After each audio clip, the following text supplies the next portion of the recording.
2018년을 보내는 이제 12월 이 한 달을 잘 마무리하는 것이 얼마나 중요한지 몰랍니다. 어떤 일이든지 마무리를 잘해야 다음을 잘 준비하고 또 기대할 수 있기 때문에 그렇습니다. 우리의 인생도 정말 유종의 미를 거두는 그런 삶이 되어야 됩니다. 그래서 나중이 잘 되는 삶이 되시기를 축원합니다.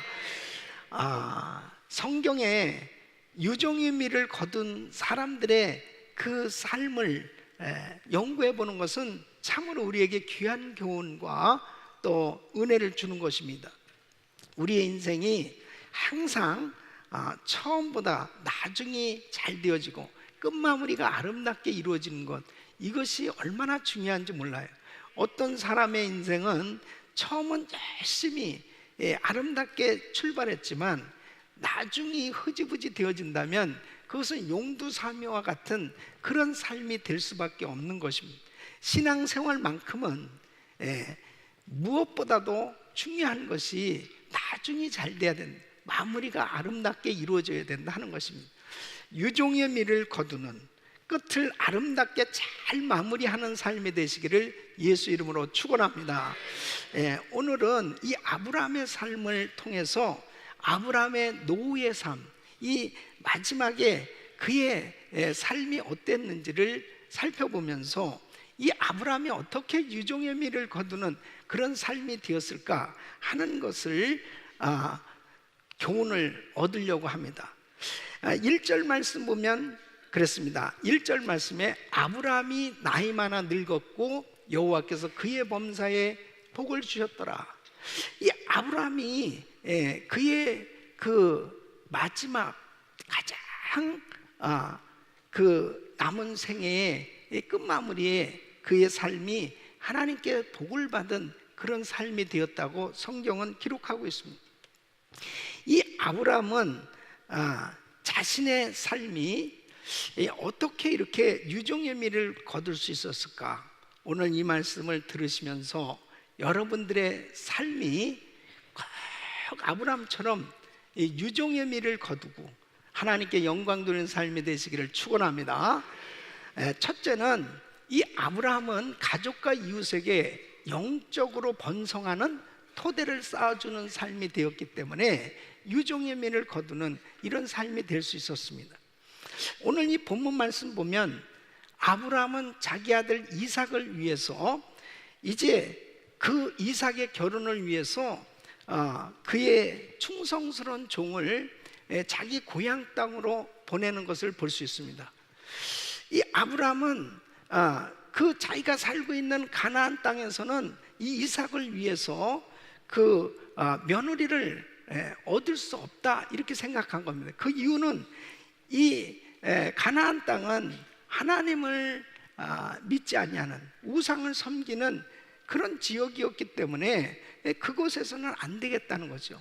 자기 고향 땅에 가면은 자기 친족들이 모여 살고 있는 그곳은 그래도 하나님을 경외하는 신실한 사람들이 있기 때문에 그곳에서 이제 며느리를 얻기로 그렇게 작정을 합니다.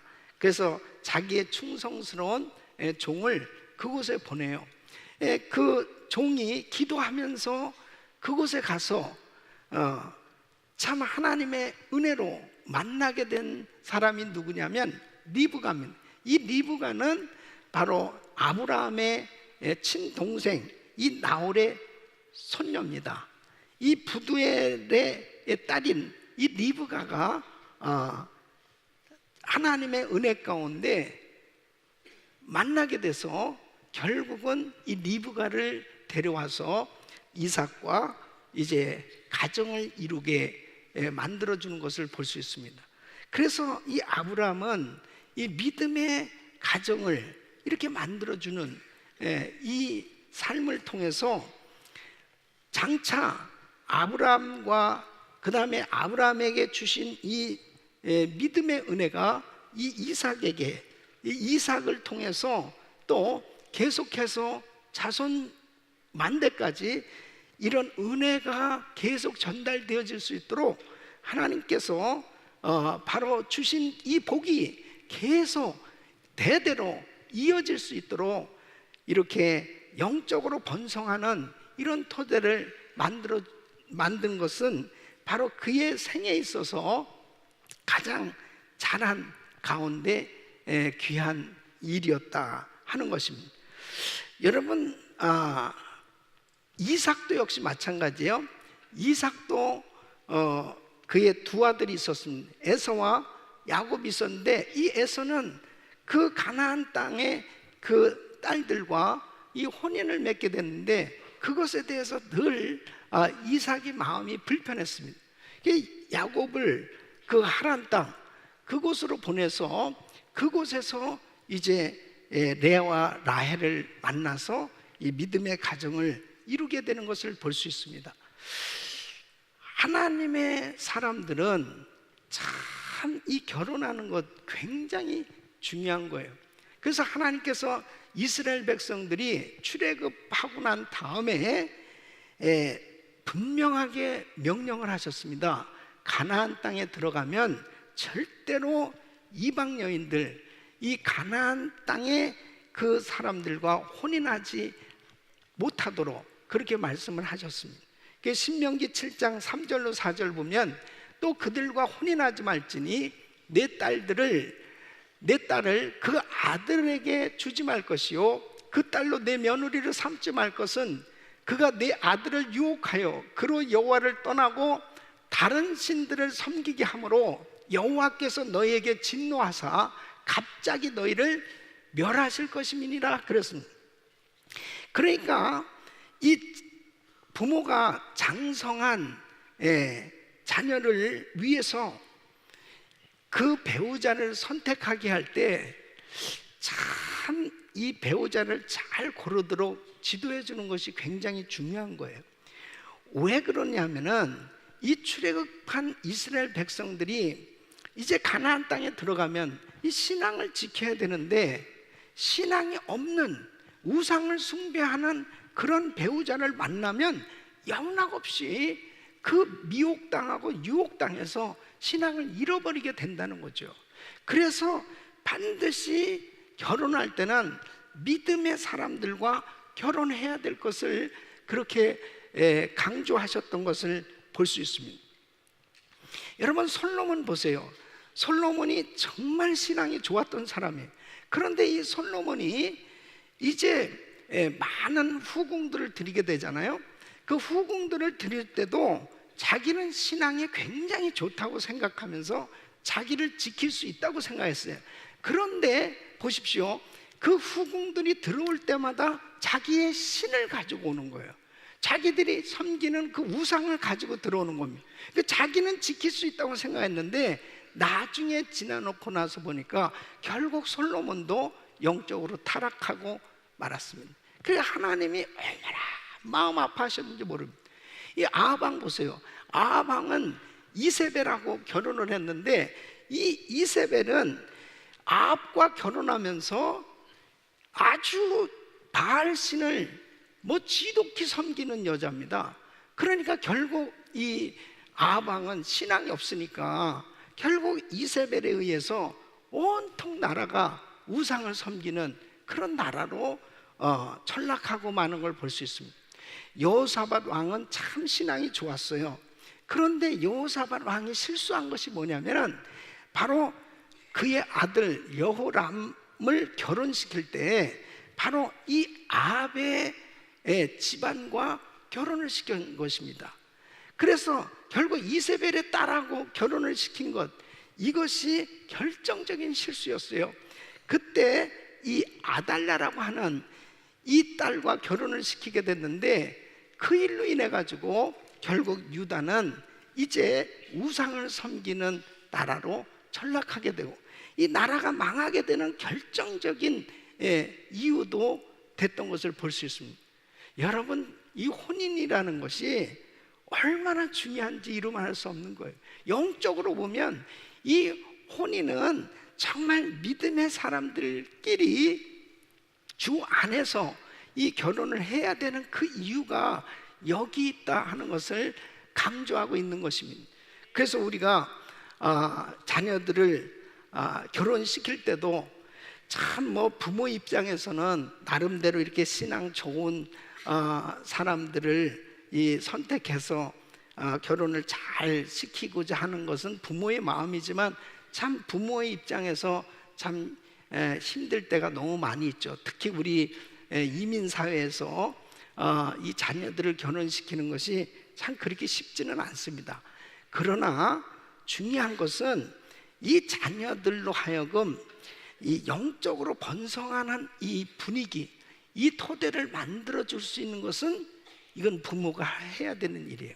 그래서 이 자녀들이 잘 판단해서 정말 자기 배우자를 선택할 수 있도록 하는데, 세상적인 기준으로 그런 세상적인 잣대에 의해서 이 결혼을 하게 되어지는 그러한 일들은 나중에 지나놓고 나서 보면은 좀 나중에 후회되어지는 그런 부분들이 참 많이 있는 것입니다.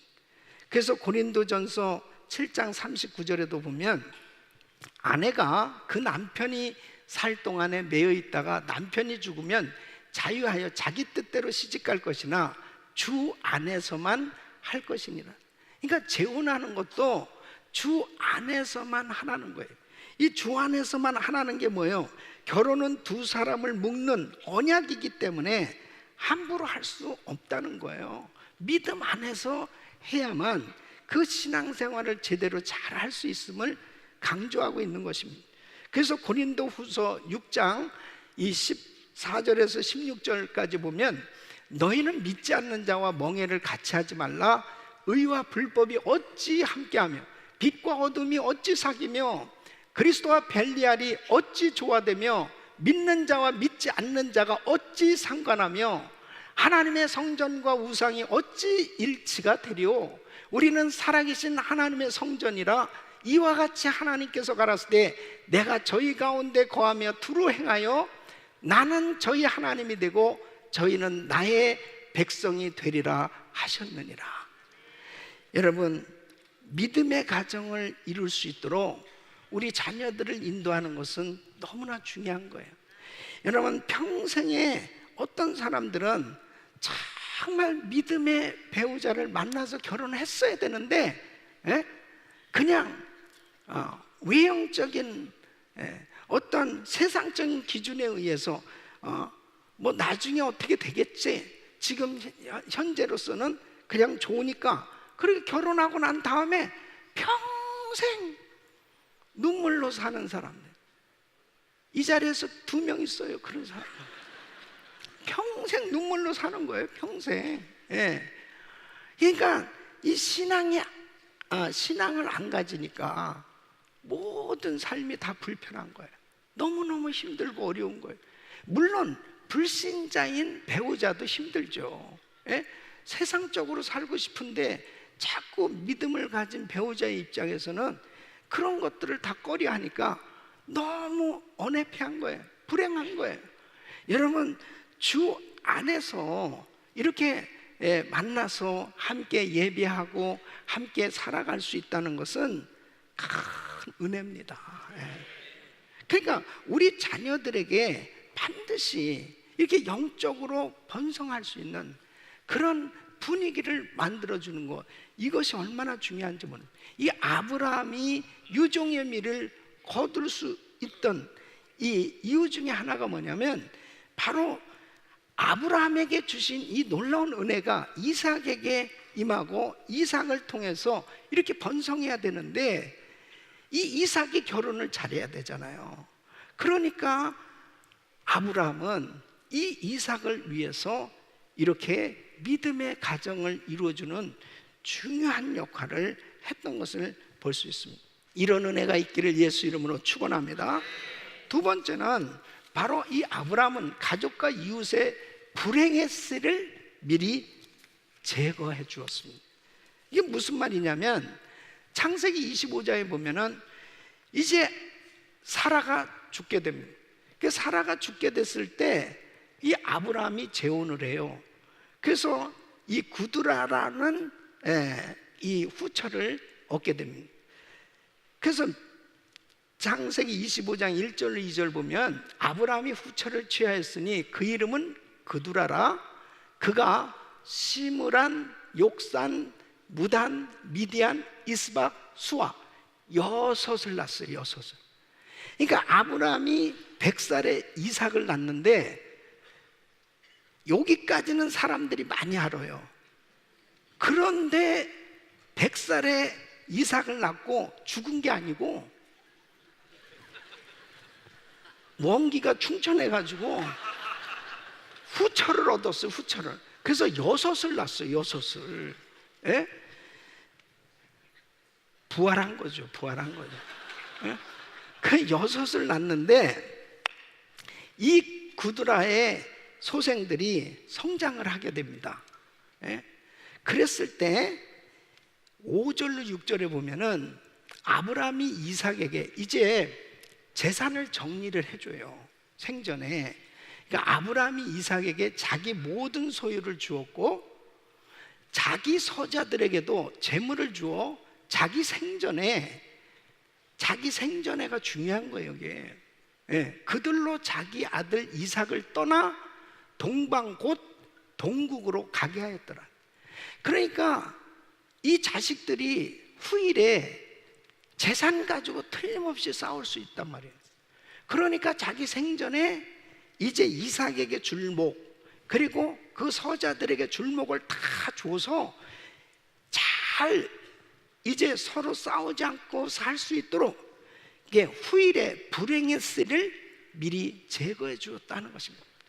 여러분, 이거 대단히 중요합니다. 특히 사람들이 돈이 많은 가운데 세상을 떠나잖아요. 그럼 이런 것들이 정리가 안 되면 영락없이 유산 싸움이 벌어집니다. 자녀들끼리 정말 그 재산 상속 때문에 얼마나 그렇게 우애가 좋고 화평했던 그런 집안이 완전히 아주 쑥밭이 되는 그러한 가정들도 많이 보게 된단 말이에요. 그럼 그 후손들이 고통을 당하는 거예요. 고통을. 예. 우리의 삶에 있어서 자녀들에게 정말 재앙과 고통을 남겨두면 안 돼요. 예? 우리 인생이 정말 내가 이 세상을 떠났을 때 우리 자녀들에게 또 우리 이웃에게 또 교회 정말 성도들에게 행복과 그리고 성도들에게 기쁨과 축복을 남겨야 될 줄로 믿습니다. 예? 그래서 우리 부모에게 감사하고 아무리 그런 자식들은 물질을 많이 남겨줘도요 감사가 없는 거예요. 서로 싸우고 앉아 있는 거예요. 여러분, 나는 내가 이 세상을 떠났을 때 정말 이런 불행의 씨를 남길 수 있는 그런 부분들이 있지 않나, 이런 것들을 반드시 살펴봐야 됩니다. 빌리그레암 목사님이 세상을 떠나셨는데요, 이 빌리그레암 목사님은 99세까지 살면서 평생에 22억 명을 대상으로 이 복음을 전하셨다고 그러는데, 이분을 제가 마지막으로 만난 게 샌디에고 퀄컴 스타디움에서 이제 전도 대회 할 때예요. 그때 가까이에서 뵙게 됐는데 참 거동이 이렇게 불편한 가운데 강단에 이렇게 앉으셔가지고 메시지를 하는 거예요. 그런데 이제 예수 믿을 사람 초청하는데 와, 정말 수많은 사람들이 결신하는 거예요. 저는 그 광경을 보면서 너무나 감동이었습니다. 저분은 정말 움직일 수 있는 한, 말할 수 있는 한 저렇게 하나님 앞에 쓰임을 받고 있구나. 그것이 너무나 큰 감동이었어요. 근데 우리 김광식 목사님도 역시 정말 거동도 불편하시거든요. 근데 지금도 선교지를 그렇게 다니시는 거예요.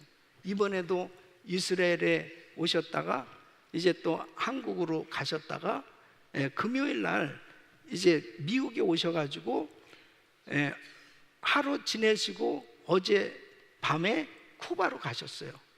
그러니까 그렇게 다니시면서 정말 사역을 하시는 그런 모습은 얼마나 큰 은혜가 되는지 몰라요. 여러분 보세요. 우리의 인생이 주를 위해서 겸손하게 드려지는 삶이 되는 게 축복이에요. 절대로 여러분들이 자녀들에게나 그냥 물질을 남겨주려고 그렇게 생각하지 마세요. 어떻게 하면은 그것도 우리 생애에 건강했을 때 정말 깔끔하게 모든 것들을 잘 정리해야 돼요. 그래서 정말 이 자녀들이 우리 부모가 정말 우리에게 기쁨을 남겨주고 축복을 남겨주고 정말 행복을 남겨주고 떠났다, 이러한 이 감동이 있을 수 있도록. 불행의 씨는 다 욕심입니다. 그 욕심 때문에 결국 많은 인생이 망가지는 거예요. 그러니까 아브라함이 잘한 부분이 뭐냐면 그의 마지막 생에 이런 모든 자녀들에게 잘 정리를 해줘서 그들로 하여금 싸우지 않도록 그렇게 해줬던 것, 이것이 얼마나 중요한지 이루 말할 수 없는, 이것도 지혜인 줄로 믿습니다. 세 번째는 바로 이 아브라함은 가족과 이웃에게 신앙의 유산을 남겨준 것입니다.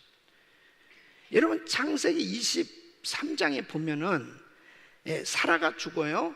그랬을 때 이제 아브라함이 햇사람의 그 밭을, 그 굴을 사게 됩니다. 정확하게는 바로 헤브론의 막벨라 굴을 돈을 주고 사요. 그 이스라엘 사람들의 이 장례의 방식을 보면은 이 매장을 하는데, 이제 그 사람이 죽게 되면 세마포로 싸요. 그래서 이제 그 동굴 무덤 한쪽에 이렇게 안치를 하죠. 그러면 2, 3년이 지나면 이 세마포와 이 시신이 썩잖아요. 그리고 뼈만 남는 거예요. 이 유골이 이제 그 유골을 수습해서 이제 한쪽에 쌓아두기 시작하는 겁니다. 이 가족묘니까. 그러니까 나중에 시간이 지나면은 이제 할아버지의 뼈와 할머니의 뼈와 아들의 뼈와 손자의 뼈가 다 엉키게 되겠죠. 그렇게 해서 이렇게 계속 조상들의 그 유골이 그곳에 쌓여지게 되는 겁니다. 그래서 성경에 보면은 왕들의 죽음에 대해서 이야기할 때 열조와 함께 자다라고 하는 이런 표현을 쓰는 것입니다. 근데 여러분 보세요. 이때 막벨라 굴을 살 때 이것을 400세겔, 은 400세겔을 주고 삽니다. 이거 어마어마한 돈이에요. 당시로 보면은 이것은 굉장히 비싸게 주고 산 것을 알 수 있는 건 레위기 32장에도 보면 에레미야가 밭을 살 때 지불했던 돈이 불과 은 17세겔이에요. 그리고 다윗이 아라우나의 타작마당을 구입할 때 그때 사무엘하 24장 24절에 보면 은 50세겔을 주고 샀다고 그러는데, 아브라함은 그냥 흥정하지 않고 달라는 대로 400세겔을 다 주고 삽니다.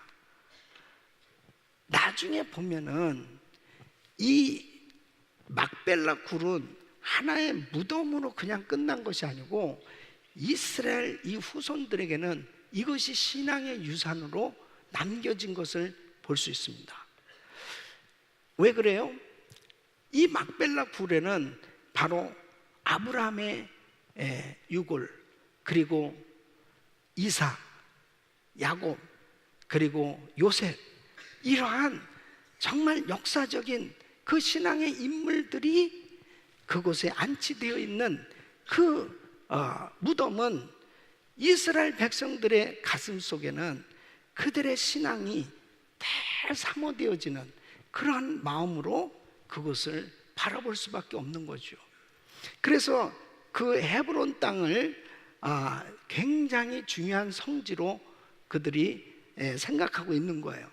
그래서 1917년에 영국이 이스라엘 땅을 식민 통치할 때, 그때 이제 그 헤브론에 그 유대인들이 몰려 살게 됐는데, 그곳에서 1929년에 문제가 생겼습니다. 회당에서 예배를 드린 유대인들을 이 무슬림 과격파들이 무려 67명을 살해합니다. 그 일로 인해 가지고 이 영국에서는 안전해야 되겠다 해서 그때 약 750명이 거주하고 살던 이 유대인들을 다른 곳으로 내보내죠. 그렇게 지내던 가운데 1967년 6.1 전쟁이 벌어졌습니다. 그때 그 헤브론을 어느 나라가 차지하고 있었냐면 요르단이 차지하고 있었어요. 그 6.1 전쟁에서 이스라엘이 이기면서 요르단을 몰아내고 그곳을 차지해서 지금까지 이 헤브론은 이스라엘의 유대인들이 지금 살고 있어요. 그 헤브론을 귀하게 생각하는 이유는 막벨라 굴이 있기 때문이에요. 그 막벨라 굴에 대해서 바로 이 유대인들은 AD 70년에 나라를 잃어버리고 떠돌아다니면서도 늘 시온에 대한 꿈을 그린, 다시 나라가 회복될 것에 대한 그 꿈을 그리면서 바로 그 희망의 토대가 될 수 있었던 것이 뭐냐? 바로 이 아브라함에게 주신 하나님의 약속인 것입니다. 그 막벨라 굴은 그들에게 있어서는 신앙의 유산과도 같은 겁니다. 여러분, 바로 우리의 삶의 여정이 그래요. 내가 이렇게 저렇게 살다가 남긴 유품조차도 나의 삶의 내용이 자녀들과 후손들이 그것을 보면서 이 신앙의 부흥이 일어날 수 있는 이런 신앙의 유산을 물려줘야 될 줄로 믿습니다. 이것이 바로 아브라함에게 있어서는 유종의 미를 거둔 그런 인생이 되어지는 그러한 삶이 된 거예요. 우리 사랑하는 성도 여러분, 우리의 삶은 어떻습니까? 정말 우리 자녀들이 우리 어머니, 아버지를 생각할 때 우리 아버지는 정말 늘 성가대 찬양을 했다. 우리 어머니 늘 새벽 제단을 쌓았다. 우리 아버지 늘 정말 선교사님들을 이렇게 섬기고 참 이렇게 선교에 헌신했다. 이런 또 성도들이 아무개 장로님, 아무개 집사님을 생각할 때 가슴이 뜨거워지면서 나도 정말 저분 같은 저런 하나님의 살아 역사하시는 그런 간증이 있는 삶이 돼야지. 저분을 보면 정말 하나님이 계신 것 같아. 이런 이 신앙에 불을 붙여줄 수 있는 신앙의 유산을 남길 수 있기를 예수 이름으로 축원합니다. 그런 삶이 되는 것, 이것이 결국 우리 인생이 유종의 미를 거두는 삶이 되는 것입니다. 사랑하는 성도 여러분, 이제 2018년이 저물어 가고 있습니다. 지금까지 어떻게 지내왔다 하더라도 다시 한번 금년 한 해를 좀 점검해 보면서 나는 금년 한 해를 마무리할 때 어떤 삶이 지금 되고 있는가?